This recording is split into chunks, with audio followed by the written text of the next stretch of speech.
In today's video, I'm going to teach you how to create a new item or service, set its rate and tax, and save it in your account settings. Let's start by opening your settings. This is the control center for your account, and it's where you'll manage the lists that appear elsewhere, like on invoices or quotes. Once you're in settings, look for the section labeled items and services. This is where you'll keep everything you sell, whether it's a physical product or a service you provide.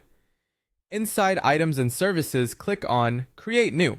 This opens a clean form where you can add something new to your catalog. You'll be asked to choose whether you're adding an item or a service.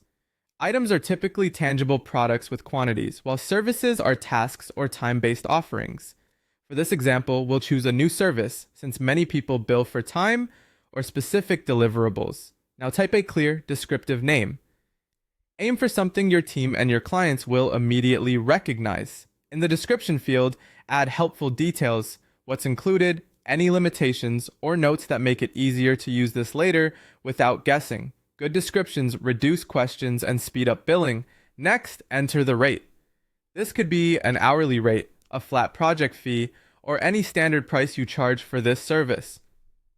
Double check the currency and decimal places so your totals calculate correctly. If your pricing varies, you can still store your most common rate here and adjust it later when you use it.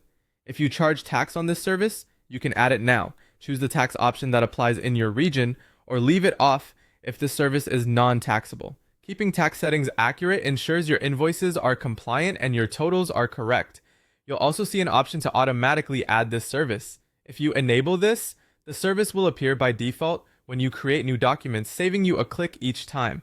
Turn it on only if this service is something you use frequently. When everything looks good, click Save. You'll be returned to your items and services list, where you should now see the new service ready to use. If you spot a typo or want to refine the description later, you can come back and edit it at any time. That's it. Quick, organized, and ready for consistent billing.